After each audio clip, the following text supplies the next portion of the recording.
Tapi ambisi kita bukan dunia. Lihatlah orang terkaya di dunia ini. Kemana dia bawa hartanya? Dia tinggal. Dia tinggal selama-lamanya di muka bumi ini. Di negeri ini kita sering membaca 10 orang terkaya. 1 fulan, 2, 3, 4, 5, 6, 7, 8, 9, 10. Semua hartanya ditinggal. Hati-hati dengan dunia ini. Jangan sampai kita tertipu. Silahkan bekerja, silahkan cari harta, tapi ambisi kita bukan dunia.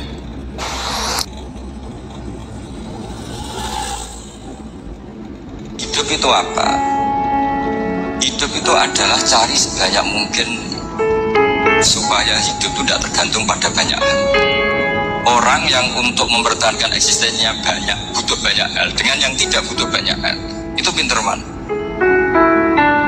Orang yang bahagianya nunggu jadi dokter, nunggu jadi kiai besar, kiai viral, dengan orang yang bahagia cukup dengan mobil, itu pinter man.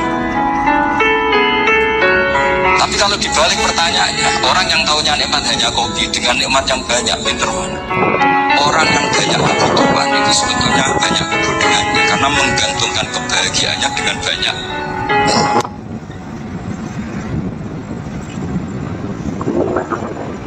Makna sesungguhnya hidup adalah wa ma khalaqatul jinna wal insa illa liya'budun. Ibadah.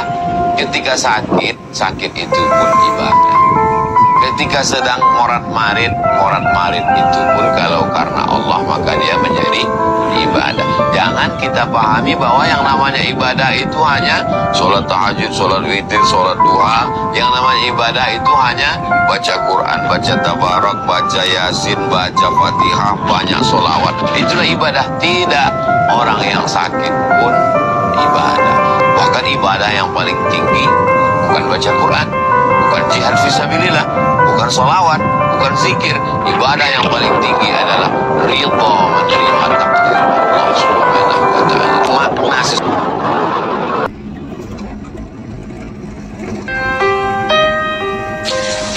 sudah menjadi keyakinan dalam kehidupan kita bahwa segala yang ada permulaannya tentu akan ada penghabisannya. Setiap yang punya awal mesti akan punya akhir. Tidak ada keabadian dalam kehidupan dunia ini. Semuanya datang dan pergi silih berganti, berubah oleh pergeseran masa dan pertukaran waktu.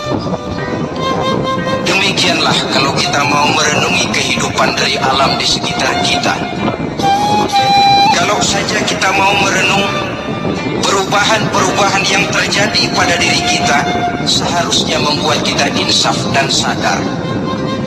Di kala remaja kita begitu lincah, punya rambut yang hitam ikal berderai, punya lesung di bibir, punya senyum yang indah menawan setiap orang yang melihat, punya kulit yang kencang dan bersih. Manakala kita memasuki hari tua, perubahan frontal pun terjadi. Kulit mulai jadi keriput, rambut yang tadinya hitam ikal berderai mulai memutih, nikmat berkurang, gigi yang tadinya utuh dan sanggup mengunyah apa saja, satu demi satu permisi meninggalkan kita. Sangat boleh jadi di kala remaja kita senyum semua orang terpikat. Di kala hari tua dengan kulit yang keriput dan gigi yang tidak ada lagi, manakala kita senyum, mungkin orang bakal lari dari sekitar kita. Kemana keindahan yang tadinya begitu menawan? Kemana senyum lesung pipit yang tadinya menarik perhatian orang? Pergi meninggalkan kita, berubah oleh pergeseran masa dan pertukaran waktu.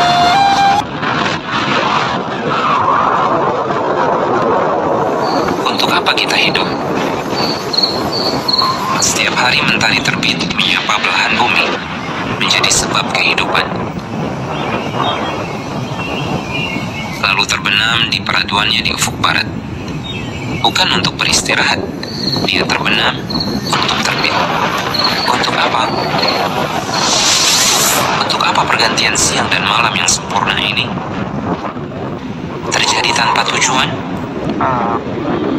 Jika demikian, betapa mubazirnya alam semesta ini dengan ragam kehidupan dan penciptaan di dalamnya yang tak terhitung. Sia-sia belaka, seolah tak ada Tuhan yang maha berilmu, maha bijak, dan maha hikmah dalam mencipta. Ini mustahil, akal sehat kita tak bisa menerimanya. Dan kami tidaklah menciptakan langit dan bumi serta segala yang ada di antara keduanya main-main tanpa ada tujuan dan maksud. Apakah hidup kita siang malam hanya sebatas makan untuk tumbuh, meraih impian dunia, menemukan pasangan, memiliki anak, lalu menyiapkan anak meraih impian, lantas kita menjadi tua, lalu mati berkalang tanah, meninggalkan segala apa yang lelah payah kita kumpulkan, lalu kita terlupakan, terkubur oleh waktu? That's it? Tak ada lagi kehidupan berikutnya? Aduh, betapa singkat dan tak berartinya hidup ini kalau begitu. Jika demikian, hidup ini untuk apa jika setelahnya tak ada lagi kebahagiaan yang patut kita perjuangkan?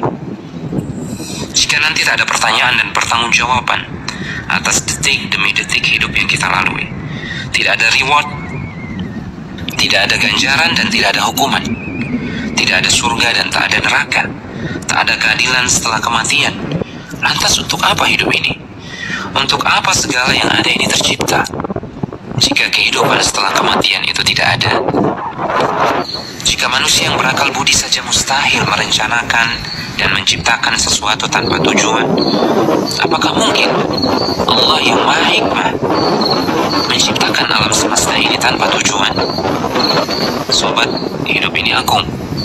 Kita ada bukan tanpa tujuan. Ada nilai yang patut kita perjuangkan. Afahasibtum annama khalaqnakum abatha wa annakum ilaina la turja'un. Maka apakah kamu mengira bahwa kami menciptakan kamu main-main tanpa ada maksud dan bahwa kamu tidak akan dikembalikan kepada kami? Sobat, kita semua akan kembali kepada Allah, pencipta kita. Kelak hanya ada dua tempat kembali: surga, negeri kebahagiaan yang abadi, atau neraka, penjara siksa selama-lamanya. Mereka orang-orang yang beriman, melihat dan memikirkan penciptaan alam semesta ini. Pastilah bukan sia-sia belaka, pasti ada tujuan dan akhirnya. Lantas mereka berdoa agar terhindar dari akhir yang buruk, yaitu neraka.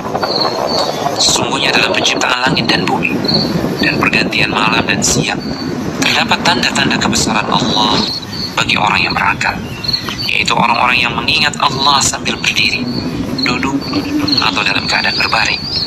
Dan mereka memikirkan tentang penciptaan langit dan bumi, seraya berkata, "Wahai Tuhan kami, tidaklah Engkau menciptakan semua ini sia-sia.